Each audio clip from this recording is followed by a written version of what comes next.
자, 이번 시간에는 홈페이지형 스캔에 대해서 알아볼 텐데요. 요즘 홈페이지형 블로그가 대세죠. 자, 내 블로그를 홈페이지처럼 한번 꾸며보는 그런 시간을 가져보도록 하겠습니다. 먼저 제가 이번에 개설했던 블로그를 하나 볼 텐데요.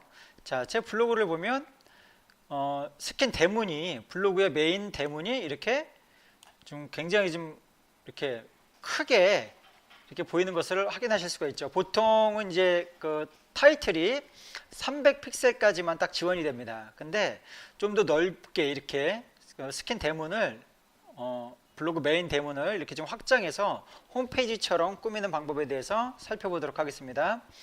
자, 한국관광공사의 국내 여행이라는 메인 공식 블로그입니다.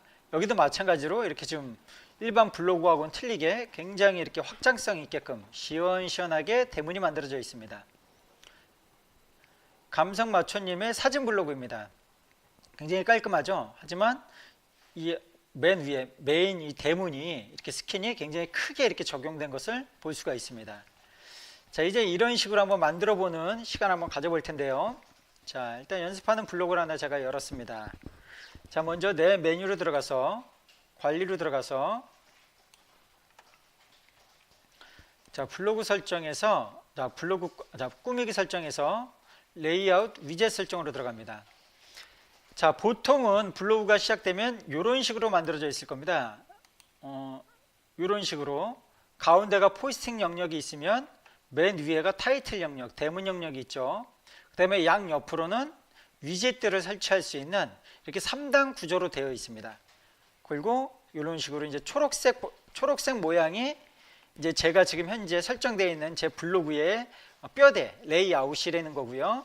이 레이아웃이 미리 보기로 이렇게 크게 보여지고 있습니다. 그런데 홈페이지형 같은 그런 블로그를 디자인하기 위해서는 이런 3단 구조가 아닌 여기 1단 구조로 레이아웃을 변경하셔야 됩니다. 그래서 1단 확인해서 이렇게 1단형으로 바꿨더니 양옆에 위젯들이 위아래로 이렇게 옮겨져 있는 모습을 확인하실 수가 있습니다. 보통 여기 같은 경우에는 레이아웃이 1단, 2단, 1단, 2단, 1단, 2단, 1단, 2단 이렇게 두 단으로 이렇게 이루어져 있고요. 여기 같은 경우에는 3단 구조로 이루어져 있죠. 1단, 2단, 3단, 1단, 2단, 3단, 1단, 2단, 3단 이렇게 1단, 2단, 3단 구조로 되어 있습니다. 여기 같은 경우에는 다 1단으로만 되어 있는데요. 이 두 가지의 차이점은 타이틀이 위에 있느냐 밑에 있느냐 이제 이런 차이점이라고 이해하시면 될 것 같습니다. 자, 일단 요거 1단 구조를 선택한 상태에서 이 왼쪽에도 오른쪽에도 좀 선택하셔야 될 게 있는데요. 중앙 정렬 넓게 포스팅 영역을 좀 넓게 이 부분에 체크를 하신 상태에서 그 다음에 여기 보면 타이틀 영역을 없애셔야 됩니다. 그러면 여기에 보면 타이틀 부분에 V 표시를 체크하시면 됩니다. 그래서 타이틀 영역을 없애주시고 타이틀 영역은 최대 300픽셀까지 지원이 되는데 저희는 조금 더 넓게 이 대문을 좀 만들기 위해서 일단 타이틀 부분을 삭제를 합니다. 자, 그리고 나서 자, 이 위에 부분의 모든 이런 그 위젯들을요 다 밑으로 한번 내려보도록 하겠습니다. 잡고 밑으로 드래그 하시면 됩니다. 잡고 밑으로 드래그. 자, 그러면 맨 위에는 타이틀도 없고 위젯도 없고 아무것도 없는 형태가 이렇게 나오죠. 자, 그 상태에서 적용 버튼 한번 눌러봅니다. 적용 눌렀더니 자, 제 블로그에 한번 가볼까요? 블로그에 갔더니 아무것도 없고 지금 이 위에 어떤 내용을 이제 디자인을 이제 꾸며야 되겠죠. 디자인을 꾸며야 되는데 이 메뉴 밑으로 해서 제 대문 스킨을 이제 집어넣으셔야 되는데 스킨을 넣을 수 있는 공간이 없습니다. 그렇죠? 그 공간을 먼저 확보해 주기 위해서는 이 부분에 투명한 어떤 공간들로 투명한 위젯들로 자리를 배치해 주고 그 투명한 위젯 위에다가 스킨을 올려놔야 되는 이제 그런 작업을 하셔야 되는 거죠. 자, 그럼 투명한 스캔을 먼저 만들어야 되는데 투명한 위젯을 먼저 만들고 이 위에다가 먼저 등록을 해 주셔야 되는데 투명한 위젯에 대해서 투명한 위젯을 이렇게 만들 수 있는 방법이 좀 복잡할 수가 있기 때문에 제가 소스는 별도로 그 안내를 해드리도록 하겠습니다. 그러면 어떻게 할 수 있냐면요. 자, 내 메뉴 관리해 보시면 꾸미기 설정에 레이아웃 위젯 설정, 여기 보시면 제가 블로그 포스팅에 이 동영상 위에 부분에 보면 소스가 이렇게 보일 텐데요. 소스는 참고로 스크랩 하신 상태에서 이렇게 드래그를 해보시면 그 소스가 다 이렇게 확인이 가능합니다. 그러면 그 소스를 어떻게 복사를 하셔가지고 위젯 직접 등록, 여기다가 바로 붙여넣기를 하시면 되는 것이죠. 그리고 세로 사이즈라는 그 한글로 되어 있는 그 부분에 원하는 사이즈만큼을 그 숫자로 표기해 주시면 되는 겁니다. 보통 저 같은 경우는 한 400에서 700, 한 400에서 한 700 정도, 그 정도로 보통 표기를 해주시면 거기에 맞춰서 넓게 표기가 됩니다. 그리고 위젯 이름을 설정해 주시고 다음 단계로 이렇게 등록을 해주시면 됩니다. 저는 이미 그렇게 만들어 놨기 때문에 투명 위젯을 한번 꺼내 보도록 합니다. 저는 이름을 투명 위젯이라고 만들었습니다. 그리고 높이는 700으로 그 세로 사이즈에 700이라고 적고 700만큼의 그 높이를 설정했습니다. 이미 만들어 놓은 투명 위젯을 위로 이렇게 가지고 옵니다. 그러면 메뉴 밑으로 포스팅 영역과 메뉴 이 사이에 700이라는 700만큼의 700 픽셀만큼의 공간이 이렇게 만들어진 것이죠. 700만큼의 공간이. 물론 메뉴 밑으로가 아니라 네이버 메뉴와 메뉴 형태 이거를 다 포함한 그 크기라고 이해하시면 될 것 같습니다. 자, 일단은 그런 개념까지 다 이해하시면 더 복잡할 수가 있으니까요. 자, 만들어 놓은 그 위젯을 투명 위젯을 이렇게 놔뒀습니다. 그러면 이 부분이 빈 공간이 생겼는데 이 빈 공간은 투명한 모양으로 이렇게 만들어져 있습니다. 자, 한번 확인해 볼까요? 빈 공간을 적용 버튼을 눌러 봅니다. 나갔더니 전 시간에는 없었던 이렇게 굉장히 넓은 빈 공간이 이렇게 확보가 됐죠. 분명히 여기에는 눈에 보이지 않는 어떤 투명한 위젯이 지금 존재하고 있습니다. 이제는 이렇게 확보한 이 그 영역에 이제 제가 디자인을 만들어서 한번 적용을 시켜보도록 하겠습니다. 자, 적용을 하기 위해서는 저는 이 크기를 한 600 정도로 했던 것 같아요. 조금 전에 내가 700이라고 설명드린 것 같은데 600 정도로 했고요. 그 다음에 여기와 여기 위에 공간까지 해서 요거를 다 디자인으로 다 덮도록 하겠습니다. 그래서 디자인 영역은 이게 지금 600이니까 요거까지 감안해서 한 700 정도로, 이 높이를 700 정도로 설정을 하도록 하겠습니다. 자, 포토스케이프에서 사진 편집을 눌러서 제가 가지고 오고 싶은 제 바탕화면이나 원하는 데서 이렇게 사진을 가지고 옵니다. 자, 이 사진을 갖고 왔으면 가로와 세로의 그 크기를 정하셔야 되는데요. 일단 이 크기의 크기는 사진이 3000픽셀, 1650픽셀까지 지원이 가능합니다. 그러니까 이 안에서 더 자를 수가 있는 것이죠. 만약에 사진이 3000에서 1650픽셀인데 크기가, 이거를 만약에 가로를 4000으로 자르고 싶다 이렇게 됐을 때는 안 되는 것이죠. 이 안에서 이제 더 자를 수가 있는 겁니다. 이 크기 안에서. 자, 자르기 위해서는 자르기 도구로 들어갑니다. 그리고 맨 위에서 두 번째, 자르기 비율 크기 설정.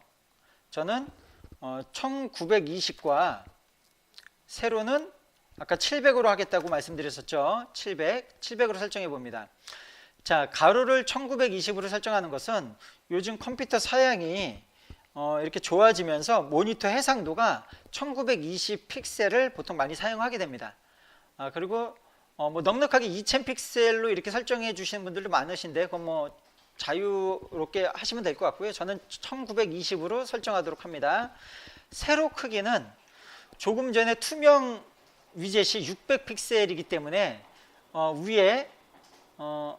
위에 어떤 그 메뉴라든지 그런 것까지 다 커버하기 위해서 조금 더 큰 700픽셀로 저는 설정을 해봤습니다. 확인 버튼을 누르면 자 이런 식으로 이제 크기가 설정되고 이걸 절대 늘리면 안 됩니다. 늘리지 말고 그냥 자연스럽게 이동만 하시면 될 것 같습니다. 이렇게 이동해서 원하는 위치에 놔두시고 더블 클릭하시면 이제 적용이 되는 거죠. 그 다음에 저는 개체를 눌러서 다시 이 T자를 눌러서 텍스트를 입력합니다. 여기다가 이상훈 강사의 블로그라고 입력을 해보았습니다. 원하는 대로 뭐 글씨 색깔이라든지 테두리 색상이라든지 자 글씨 색상은 저는 한번 흰색으로 한번 해볼까요? 그 다음에 테두리 색상은 검정으로 한번 해봤습니다. 그리고 성 굵기는 조금 좀 약하게 한번 해보죠. 테두리 그림자도 이렇게 줄 수도 있고요. 그림자는 약간 파란색 그림자, 파란색은 조금 안 어울리네요. 그냥 검정으로 하겠습니다. 네, 검정으로 이렇게 주시면 될 것 같습니다. 자, 원하시는 대로 하시고 확인 버튼 누르시고 그 다음에 말풍선을 한번 추가해 볼까요? 말풍선 종류가 굉장히 많은데요. 저는 이 말풍선이 좋을 것 같습니다. 그리고 여기다가는 블로거들을 위한 블로그라고 한번 해보죠. 블로거들을 위한 블로그. 확인 버튼을 누르고 자 이런 식으로 한번 해봤습니다. 자 이런 식으로 간단하게 디자인을 하고 한번 저장 버튼을 눌러봅니다. 그리고 여기서 주의하셔야 될 거는 요 품질 크기가 500kB가 넘으면 안 되기 때문에 지금 112kB죠. 뭐 이건 가능합니다. 그러니까 500만 넘지 않는 범위 내에서 많이 넘는다 싶으면 요거를 이제 조절을 해주시면 되겠죠. 그 상태에서 다른 이름으로 저장. 저는 바탕화면에 한번 저장을 한번 해보도록 하겠습니다. 1, 2, 3, 4, 5라고 파일명을 만들고 아니면 대문이라고 만들까요? 그냥 대문으로 만들고 저장을 해보았습니다. 자, 그리고 제 블로그로 들어가서 이제는 리모컨을 검색을 해서 자, 요 빈 공간에다가 조금 전에 디자인했던 내용들을 갖고 와서 적용을 시켜야 되겠죠. 자, 스킨 배경을 클릭하고 직접 등록. 그 다음에 상단 영역입니다. 상단 영역 찾기를 눌러서 조금 늘려보겠습니다. 조금 전에 대문이라고 만들어 놨던 것. 여기 있죠. 대문. 그리고 열기를 누르면 이렇게 적용이 되는 것을 알 수가 있습니다. 깔끔하게 적용이 됐죠. 자, 크게 다 정확하게 이렇게 다 맞췄습니다. 자, 그런데 좀 요 메뉴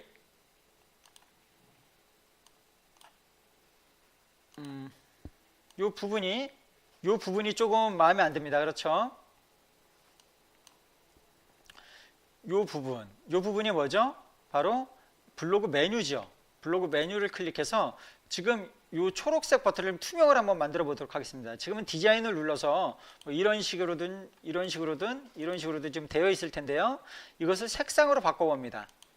그리고 여기서 투명. 그러면 이런 식으로 지금 투명하게 이렇게 지금 바뀌어진 것이죠. 예.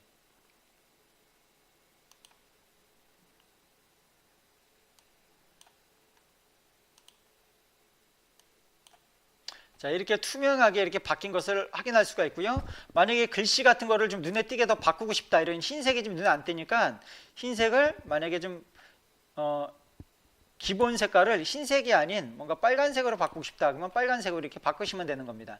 그 다음에 이 강조 색깔은 노란색이 아닌 흰색으로 바꾸고 싶다. 그러면 흰색으로 바꾸시면 되는 거죠. 아니면 파란색. 흰색이 낫겠네요. 자, 흰색. 이런 식으로 바꾸고 확인 버튼을 누르시면 됩니다. 그 적용하기를 누르시면 다 적용이 되는 것이죠. 자, 이런 식으로 누구나 다 대문을 원하시는 대로 자, 홈페이지형처럼 이렇게 만들고 꾸미실 수가 있습니다. 포토샵을 할 줄 모르셔도 이렇게 포토스케이프만 가지고 원하시는 대로 홈페이지형 디자인을 만들 수가 있고요. 그 다음에 조금 전에 여기서부터 여기까지 어떤 그 투명 투명 위젯으로 설정을 해놔 가지고 공간을 만들었었죠. 그 빈 공간 같은 경우는 여러분들이 제가 제 블로그에 소스를 안내해 드렸으니까 그 소스를 가지고 이렇게 적용을 시켜 나가시면 될 것 같습니다. 자, 지금까지 원희의 블로그 이야기였습니다. 감사합니다.